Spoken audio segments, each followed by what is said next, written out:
Anthony is a professor in the Department of Chemistry and the program in Biochemistry and Biophysics at Amherst College. He holds degrees from UCSD and Princeton and began his career at Amherst in 2003 after completing postdoctoral work at the Scripps Research Institute. It seems like a persistent theme of many of the Dreyfus teacher scholars is taking an interdisciplinary approach to their research. And Anthony's no exception. His lab at Amherst takes an interdisciplinary approach to the study of cell signaling processes, combining chemical and biochemical approaches. Today he's going to talk with us about small molecule on-off switches for signaling enzymes, target-specific inhibition and activation of protein tyrosine phosphatases. Please welcome Anthony Bishop.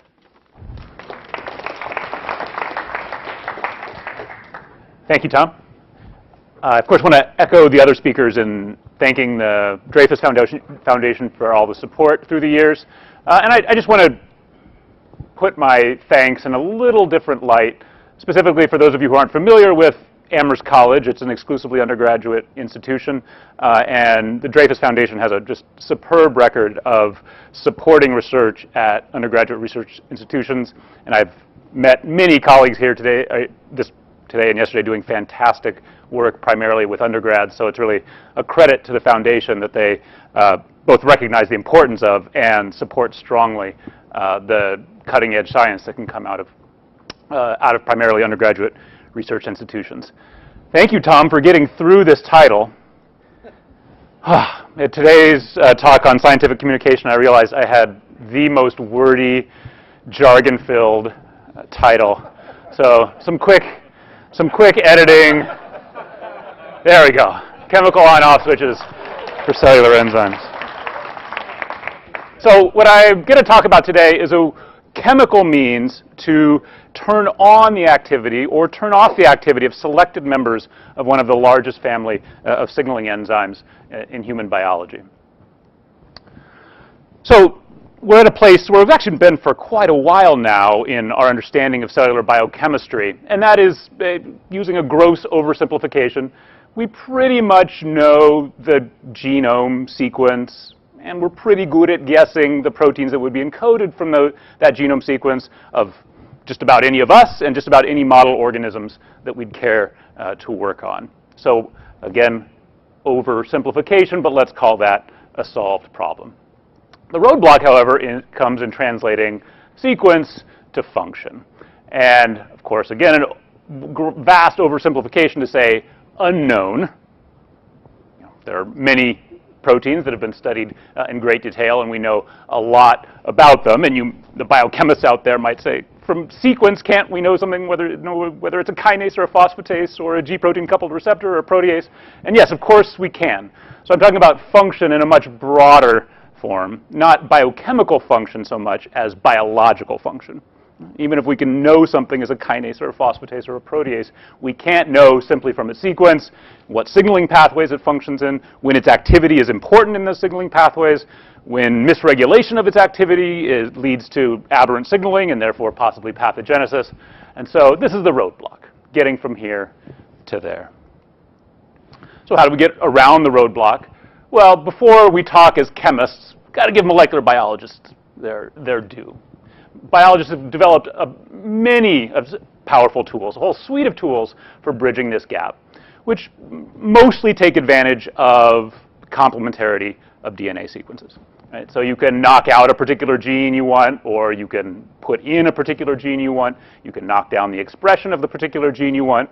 And like any complex system, a nice way to interrogate something as complex as a cell is to take out one part and see what happens, or put in one thing and see what happens. And these tools, you can't really open up Science or Nature or even the New York Times without reading about applications of these tools these days. And they're so powerful because they're so specific. They rely on DNA interactions and the complementarity of DNA, or I should say more broadly nucleic acid interactions, and so they're highly specific. If you knock out a gene, you know you're knocking out that one. If you put in a gene into a model organism, you know you're putting in that one. So what are the complications? Well, the complications is that they generally act slowly. So when we're talking about genetic perturbations, we're talking about perturbations that act at the gene level, not at the level of the functional molecule, the protein. Generally in signaling, it's the protein that's the functional molecule. Often require complex delivery systems. Nucleic acids don't freely pass through cell membranes, and so again, a lot of clever people have come up with a lot of great but often complex ways to get these tools into cells. And they generally are binary. That is, we knock out a gene or we put in a gene. There's not tunability there in being able to investigate, let's say 50% of a particular enzyme of interest activity or 75%, so on and so forth. So, does the world need chemists? If all those biological tools are so powerful, we could imagine, well, small molecules doing very similar things. If we had small molecules that could turn off or turn on the activity of particular proteins, we could use those to probe function. And when I list the pros of small molecules, it's going to look very familiar. It really is just the last slide, the complications of genetic approach is now flipped over into pros. Generally, small molecules act rapidly within seconds to minutes, the same sort of time frames that signaling events take place within a cell. They're often reversible. We can often add them and or wash them away. They generally don't require complex delivery systems, and they're completely tunable. You can add 100 nanomolar, 200 nanomolar, 300 nanomolar, and probe dose-dependent responses. The complication, again flipping the last slide on its head, lack of specificity. You put a small molecule into a cell or into an organism, do you know what it's doing?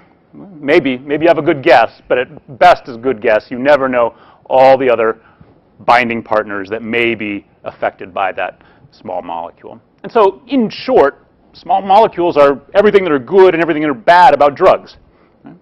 They're handy, we can use them quickly, we can dose them, but often they come with side effects.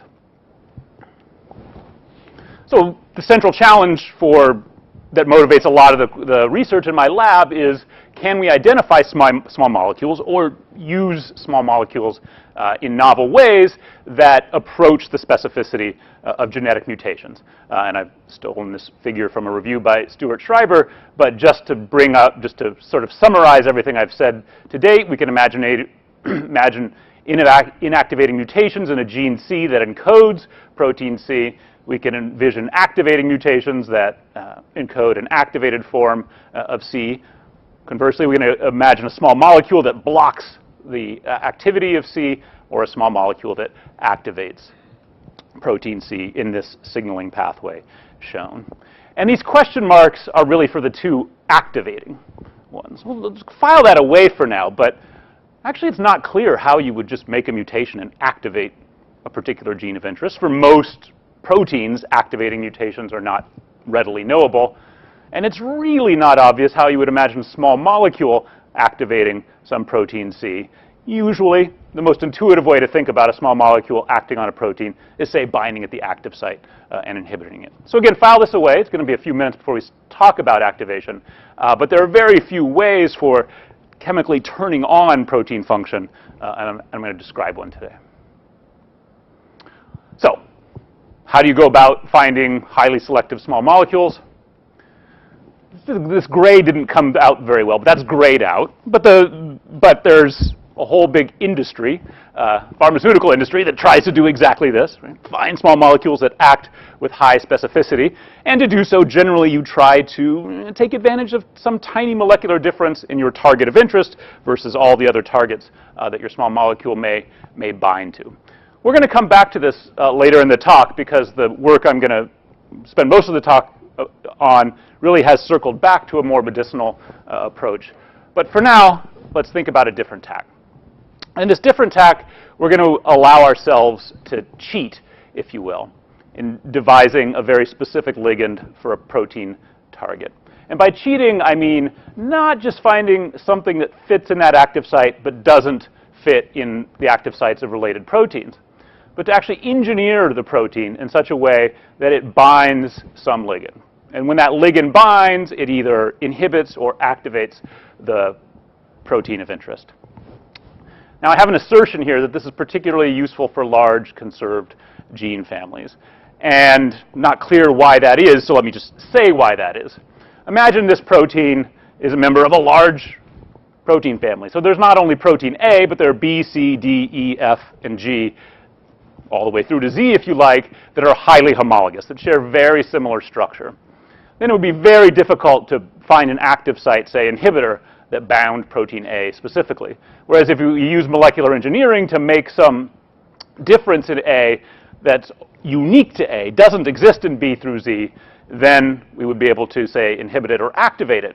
And the key potential payoff is what we learned on engineering protein A, we could potentially apply to then other proteins in the family. If we take advantage of some conserved part of that large protein family, make some molecular switch, express that in our cell type of interest, then we could presumably apply that beyond the prototype protein to other members of a family. So we need a protein family to talk about, and there are a number of big, important protein families in cell signaling, and the one that's going to command our attention today is the protein tyrosine phosphatases, or PTPs.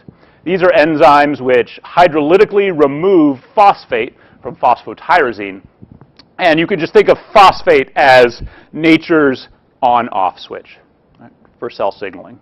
When a residue, an amino acid residue, is phosphorylated, changes, of course, its structure as well as its charge distribution, and everything you could imagine wanting to be changed in a signaling pathway. Cellular localization, enzymatic activity on-off, membrane association on-off, nucleic acid association on-off, all of that can be controlled by the addition of a phosphate.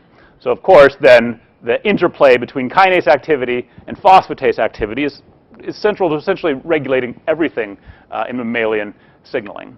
And there are a bunch of these enzymes, roughly 250 that put phosphate on, roughly 100 that take phosphate off. So biochemically, these enzymes are kind of boring. They all do a pretty simple reaction, hydrolysis of phosphotyrosine to tyrosine, but biologically, there's nothing boring about them. It comes with the signaling field that there are going to be a whole bunch of horrible acronyms in this talk. These are just all different PTPs.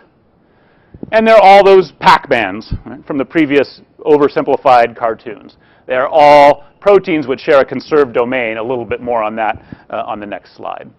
But as you can see, any sort of biological application that you'd want to study, growth factor signaling, Src kinase activation in cancer, immune response, cell adhesion, actin cytoskeleton, as to sort of bolster my assertion that phosphate-mediated phosphorylation, phosphatase-mediated phosphorylation controls everything in biology.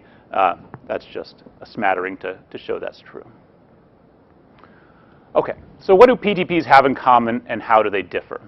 Here is a slide taken from a review of a bunch of different PTPs, and you can see what they share is this blue circle. So that blue circle is a PTP domain. That confers the catalytic activity, the phosphatase activity, on the protein. You can see outside of that blue circle, they don't share anything. They can have appended domains that localize them to the membrane, that undergo other protein-protein interactions. All of those other domains are critical for the particular cellular localization and the particular substrate specificity of one of these protein tyrosine phosphatases. But these are all expressed in completely different cell types, have completely different signaling pathway roles. All they share is, again, that on-off switch is mediated through a PTP domain. So again, for our purposes, these blue circles are just those nice orange Pac-Men we saw earlier. So the approach is, could we engineer a PTP such as uniquely can be acted upon by a target-specific ligand, express that target in a cell, and have target-specific PTP inhibition, even in a milieu of other unengineered phosphatases that look very similar, again, except for the modification. And as promised, we're going to look at both inhibition and activation. We can use the same cartoon for both at this point. There'll be a different change, of course, that would render it inhibitable versus activatable, but conceptually highly similar. So what's wrong with these pictures? Well, they're grossly oversimplified, and they don't appear to be possible. Right? How would making some notch up there render the protein sensitive to an inhibitor or an activator. In fact, few allosteric inhibition sites and activation sites are just not known on PTPs, and so we've had to do a good bit of engineering to figure out how to do this. But what we wanted was, we wanted a ligand which had no inherent affinity for a PTP, but that we could, with a minimal amount of engineering, make some change in a critical, say, loop or structural element in that PTP such that affinity to the ligand was conferred, and then binding of that ligand would modulate the activity. So we went to the literature and asked, what ligands, small molecule ligands are out there that you could engineer in affinity with a relatively small amount of protein engineering. And we've done a lot of work with these biarsenical compounds that were originally developed in Roger Chen's lab at UCSD. The prototypical one is shown here. It's called FLASH. FLASH binds uniquely to cysteine-rich motifs, canonically a tetracysteine motif, but in data I'll show you today, we can bind specifically to as few as 3 cysteines, which is helpful for minimizing the engineering we have to do to our target protein. But FLASH was developed as a protein visualization tool, but we're asking, can we use it, can we direct it to a cysteine-rich motif that's engineered to control protein activity? And since FLASH was reported, a number of other biarsenical compounds have been reported in the literature, and notice what these all share. They all share 2 arsenic ethane dithiol moieties, which are going to interact with a cysteine-rich motif, but having this suite of biarsenicals will give us a little more flexibility in engineering. We're engineering a cysteine-rich motif onto a structured element, not just on the terminus of a protein. Okay, so getting a little more detail in our cartoons before we get to real data. What we're asking is whether we can engineer in a tricysteine motif, not in the active site. Putting cysteines in the active site would simply just destroy the activity of the target phosphatase. But cysteines at a place that's outside of the active site, such that we create a tricysteine potential allosteric site that upon binding of a biarsenical will uniquely inhibit the activity.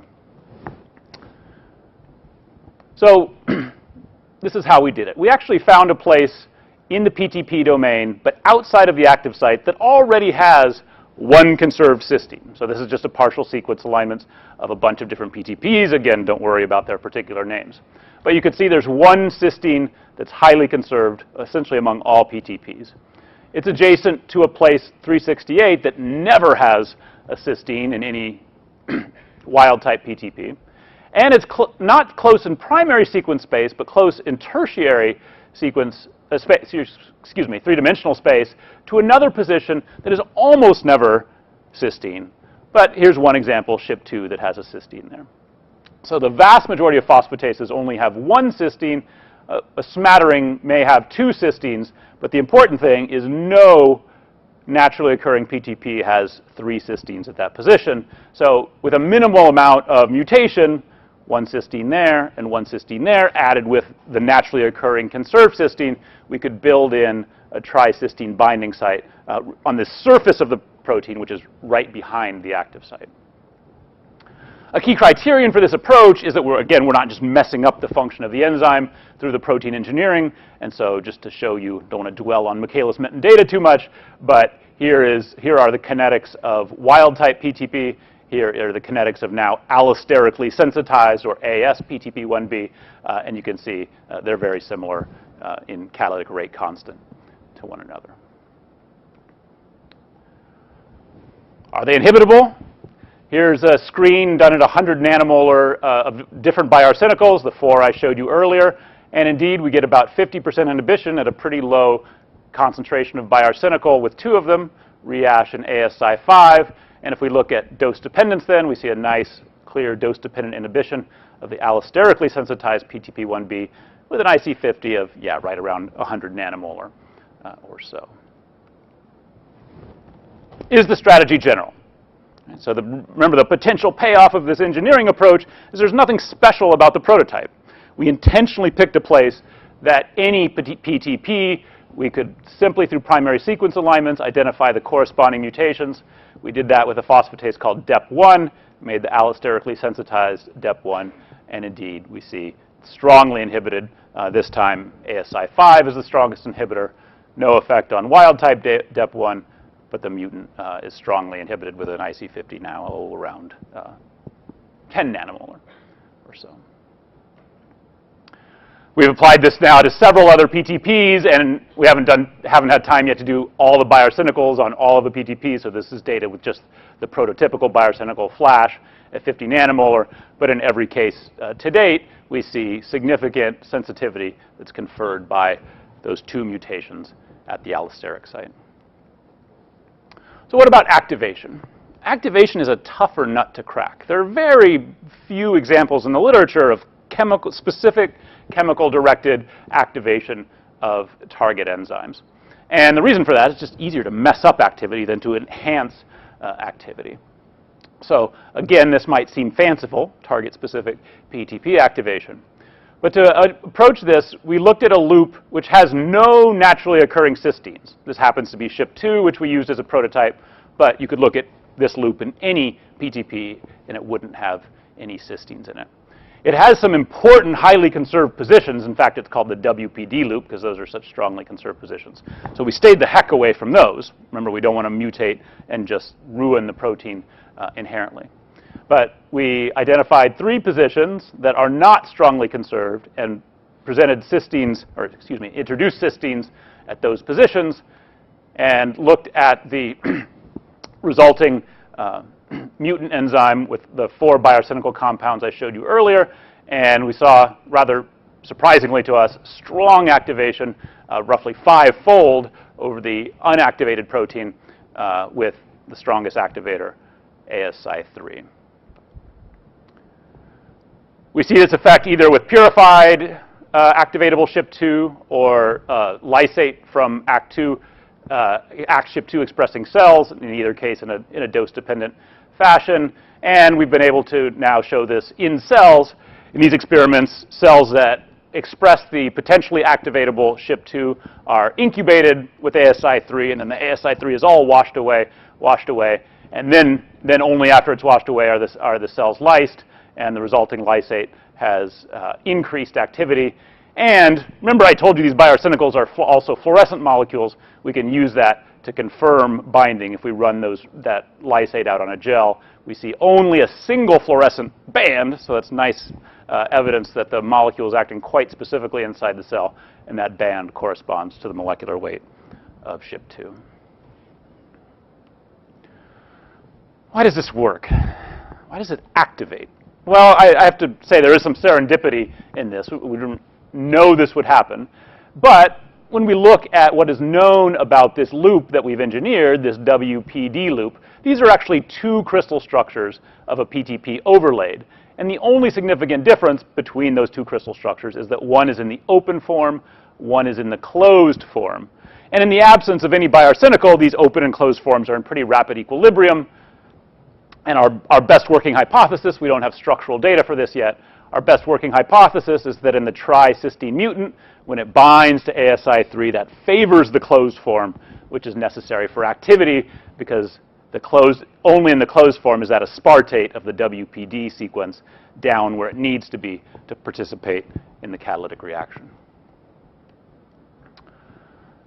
In good analogy with the inhibition approach, I told you before, in this activation approach, we've targeted a conserved sequence of the protein, and so the prototype that we happen to pick, SHP2, doesn't really matter that that was the prototype. It could potentially be applied to any PTP, and so simply by making a primary sequence alignment and identifying the corresponding positions, mutating those 3 positions to cysteine, and we have a couple examples where indeed it does look nicely translatable. Here's a potentially activatable PTP1B, and it looks almost identical to SHP2 with strong activation with ASI3. A less related PTP called HEPTP, it's kind of interesting. Yes, it's activatable, but with a different optimal small molecule, ASI5, so it's just an indication that it's nice to have this suite of biarsenicals because, well, we're operating under the sort of primary gross assumption that all PTP domains are the same. They're, of course, not identical. And so we found that different PTPs can have different optimized activating partners. Okay, circling back just a little bit. The story I've told until now has all been about engineered proteins. And I hope I've convinced you that we can target engineered proteins. But of course, engineered proteins would never be targets of a drug, would never be target of a pharmaceutical. So this chemical biological approach that I've talked about would only be used in cellular systems, engineered cellular systems in which the mutated phosphatase is expressed in the cell. But what we've learned throughout this protein engineering has actually made us circle back to sort of a more traditional medicinal chemistry approach, and has provided us with kind of what we think is an exciting example of being able to target a newly identified allosteric site on what I'll call a real PTP, one that actually exists in humans, and one that is actually a cancer drug target in humans. So activating mutations of this PTP called SHP2 causes Noonan syndrome, which leads to cancer predisposition. Activating mutations are also the most common cause of sporadic juvenile myelomyositic leukemia, and upregulation in general has been linked to both HER2 positive and triple negative breast cancers. So a little bit of a different story now. Now we have a real drug target. Not talking about biarsenicals anymore, not talking about engineering anymore. Could we inhibit this protein specifically? Well, the problem is the problem I told you about at the beginning of the talk, is the SHP2 active site looks like every other PTP, so it's not clear how we would make an inhibitor of SHP2 that didn't inhibit many other PTPs.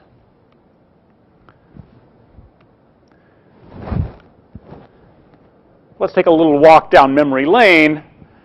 This is a slide I showed earlier in talking about the engineering approach, and I glossed over the fact that SHP2 has a cysteine which is not present in almost all other PTPs. That's that site that's proline in essentially all other PTPs. So wild-type SHP2, now not engineered, but wild-type, has a unique cysteine, potentially a unique nucleophilic handle which we could use to direct electrophilic inhibitors for specific inhibition, specific allosteric inhibition, avoiding the problems at the active site. Problem is, we have no literature precedent. We have this cysteine, which is potentially targetable, but we don't know how. We don't have a small molecule lead. So again, we kind of cheated.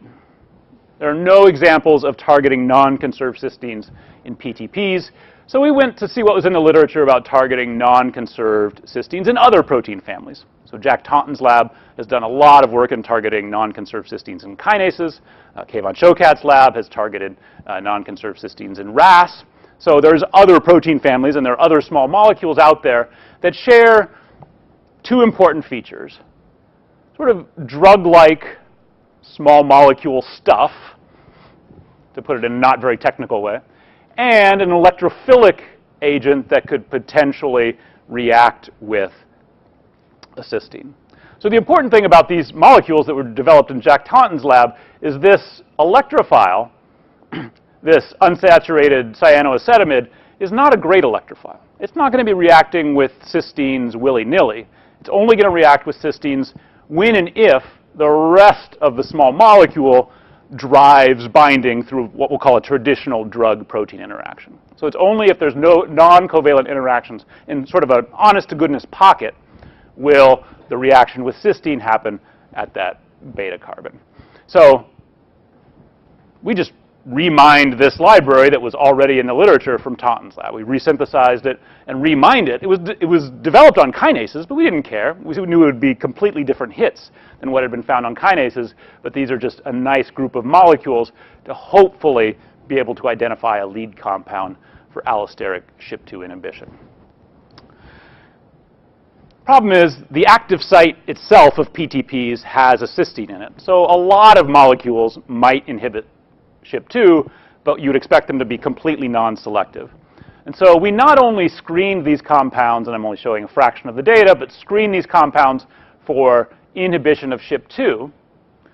We did a counter screen of these compounds for SHP2 in which we had removed that cysteine and put back proline, which is present in every other phosphatase. So with this counter screen, we were looking for molecules that inhibited SHP2, but inhibited C333P SHP2 to a lesser degree. We would expect that if they don't inhibit C333P SHP2, that would be evidence that they're acting at that cysteine, that unique cysteine, and they're not just going to inhibit any PTP willy-nilly. So, sorry, skipped over the fact that we did identify a compound that seemed to have significantly stronger inhibition of SHP2 than the C333P SHP2 mutant. We went on to show that that inhibition is time-dependent, which is what we would expect for a covalent inhibitor if that cysteine is interacting with that beta carbon as a nucleophile. Mass spec experiments are ongoing right now, so we haven't definitively shown yet that C333 hits that carbon, but we think this is nice evidence that it does. The dirty little secret that was on the previous slide but I didn't highlight is compound 4 that I just showed you is really not very potent at all. So we're back in the realm of good old medicinal chemistry. We have a lead compound. Right? We have a lead compound. We can make derivatives in an undergraduate-driven lab. Making derivatives is a slow and painstaking process, but we've got 3 to date. And I'm going to focus on this compound 4C because really with only these three to date, we've already achieved sort of, again, a surprising increase in potency. This is now a dose-dependent inhibition experiment where you can see an IC50 of about, 5 micromolar or so, and no inhibition of C333P SHP2 at all. We're surmising, we're doing the experiments right now, we're surmising that this is going to translate to no inhibition against all of those other PTPs. Remember, all of those other PTPs have proline at that position, not cysteine. So, in summary, I hope I've convinced you that we can engineer novel bioarsenical sensitivity into PTPs in a way that's general. That is, a particular researcher can take their PTP, make readily predictable mutations, express that PTP in their cell type of interest, and then have a small molecule from a relatively small group of small molecules that can target specifically inhibit or activate their PTP of choice. And in a somewhat surprising turn of events, we came back to medicinal chemistry, which we haven't done in my lab for a while, because these sensitization strategies really led us to the identification of an allosteric site on a real and critical PTP drug target. I'd like to thank all the people who did the work. Many Amherst undergraduates have contributed to studies in my lab over the years, but I showed the work today of Cynthia Cho, Greg Knowlton, Adrian Chan, Samuel Kortner, and Brennan Marsh Armstrong. I'd like to thank the NIH and, of course, once again, the Dreyfus Foundation for funding, as well as Research Corp and Amherst College. Thank you for your attention, and be happy to answer any questions.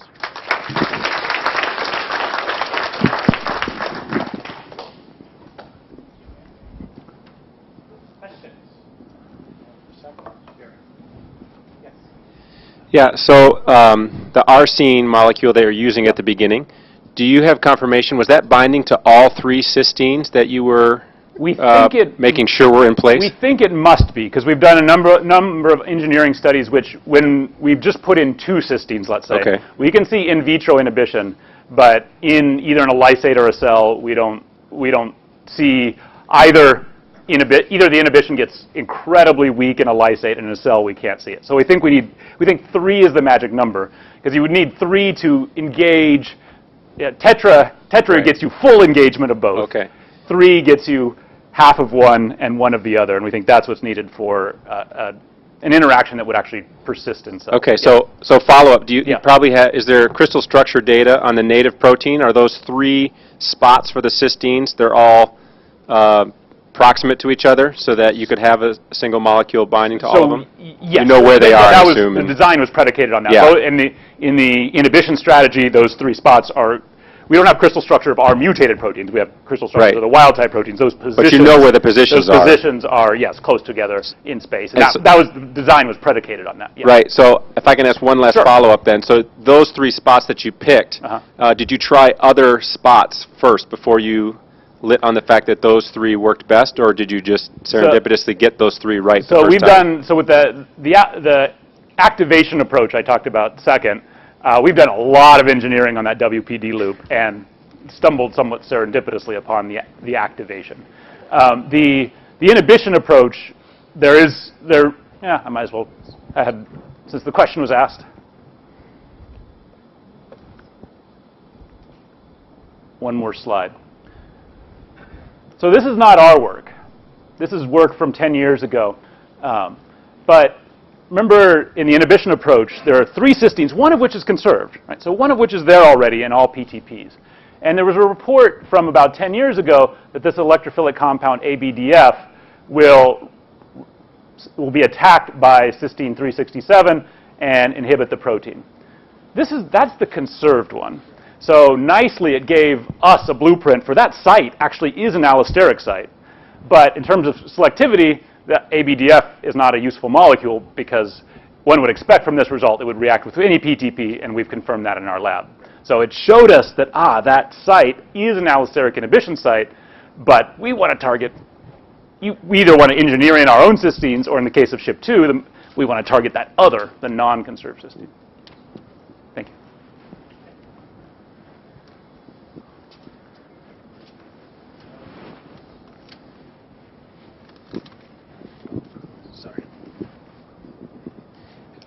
That was really impressive that you accomplished all that with undergrads. And I was wondering if you, not necessarily related specifically to your story, if you could just comment briefly on if you have a strategy for how you can do this kind of research with undergrads. Yeah, thank you for that question. I'm not sure. I guess I have a strategy. I mean, it's maybe a hard thing to articulate. I mean, I think if anyone, a lot of people here have already succeeded, and so there are a lot of people here who could answer this same question. When I approach any new student in the lab, I really just try to think about is what is an interesting problem, but a technically achievable one for a bright, motivated student who's not going to be here for 5 years or 6 years. So you just really have to rethink what a project is from what we all learned in graduate school. And just for example, in our work, a student in grad school, I did both synthesis and also evaluation of the compounds I synthesized. For the undergrads in my lab, they do one or the other. So carve things up more than would do for a graduate level project. But there's no getting around. I think lots of people in this room could corroborate the frustrating aspect of it. It's many wonderful aspects. The frustrating aspect is really smart, motivated students, and they're gone so quickly. So it's more learning to manage the turnover more so than really changing the way you approach science.